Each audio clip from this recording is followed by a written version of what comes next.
იმერეთის შუაგულში, იქ, სადაც სადამთები ერთმანეთს ესალმებიან, მდებარეობს მხარე, რომელიც საუკუნეების მანძილზე ქართული სულის სიმტკიცეს ინახავს. საჩხერი. ეს არ არის მხოლოდ გეოგრაფიული წერტილი, ეს არის კულტურული მემკვიდრეობის ცოცხალი მუზეუმი. ჩვენი გზა სოფელ ჩიხაში გადის.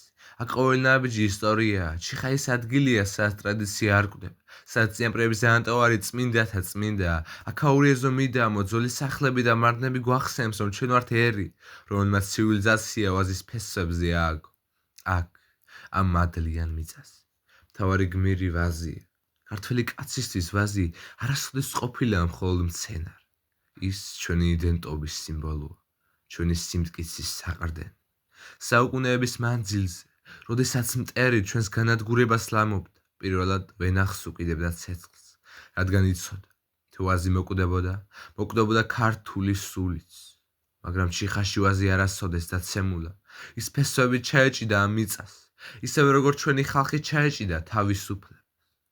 ხალხური სიბრძნე ამბობს, ვაზო, შვილივით ნაზარდო, და ეს სიტყვები ჩიხაში ყველაზე მეტად ცოცხლდება.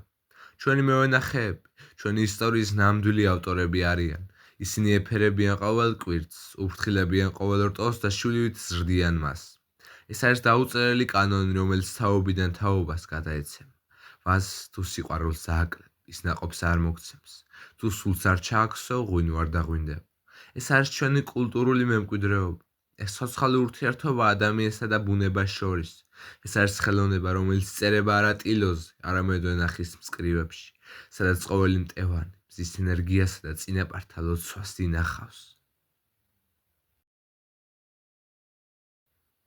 რთველი, ანუ ყურძნის კრეფა, ჩვენში ყოველთვის დიდი დღესასწაულია, სიხარულისა და ერთობის ზეიმი. ყურძნს ძირითადად ოქტომბერში ვკრებთ, ვწურავთ, საწახერში და საღვინებლად ვასხავთ წინასწარ სანათლით მოპირკეთებულ სხვადასხვა ზომის ქვევრებში. ბადაღის დაღვინების შემდეგ ხდება მისი გადაღება. რაც უფრო ხშირად ხდება ღვინის გადაღება, წვენი უფრო სუფთავდება და დიდხანს ძლებს. ყველაზე დიდი სასწაული არის ქვევრიდან ამოვარდნილის სურნელი. ამაზე კარგი, ამაზე ნამდვილი და ამაზე უბერებელი ჩვენს ქვეყანაში არაფერია. ღვინო უკვდავია და მასზე ვერავინ ამბობს უარს. ღვინის დამზადება და ქვევრში შენახვის ქართული ტრადიციული მეთოდი 2013 წლიდან იუნესკოს ძეგლთა დაცვის სიაშია შეტანილი. ვაზი აერთიანებს ოჯახს, თაობებს და ისტორიას. ბაბუის დარგული ვაზი შვილიშვილს ასაზრდოებს. ვენახი ხდება ოჯახის ისტორიის ნაწილი, მისი მემკვიდრეობა. ვაზს ვერ გაზრდის სიჩქარით, მას დრო სჭირდება, წლები, შრომა და მოთფინება. თითოეული ნერგი, რომელიც ნიადაგში ირღვევა, პატარა სიცოცხლეა, თავიდან სუსტი. ადამიანის ზრუნვით იზრდება და ძლიერდება. იდგამს ფესვებს და ნაყოფსაც იძლევა. სწორედ აქ ჩანს ის ჭეშმარიტება, რომ ვაზი შვილივით უნდა გაზარდო. როცა ვასული თითქოს ესაუბრები, ეუბნები, რომ არ მიატოვებ და ეზრუნე მასზე.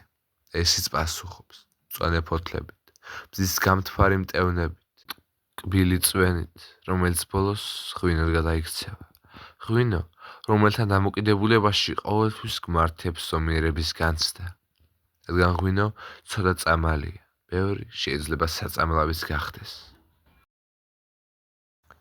ლეგენდის მიხედვით, როცა განმანათლებელი წმინდა ნინო საქართველოში შემოვიდა, ხელში ეჭირა საკუთარი თმით შეკრული, ვაზისაგან დამზადებული ჯვარი.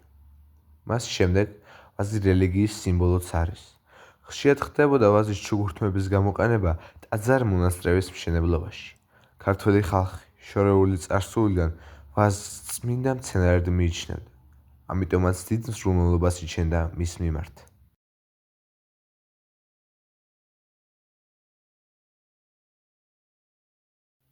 და როცა შრომა გაგვირგვინდა, როცა ქვევრიდან პირველად ამოვა ქარვისფერი სასმისი, დგება დრო მადლიერების.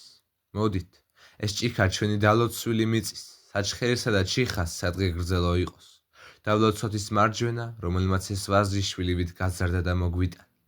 შესრულდეს ეს სასმისი ჩვენი წინაპრების მოსაგონებლად და მომავალი თაობების დასალოცად, რათა მათაც ასეთივე სიყვარულით გააგრძელონ მომაპაპური ტრადიცია.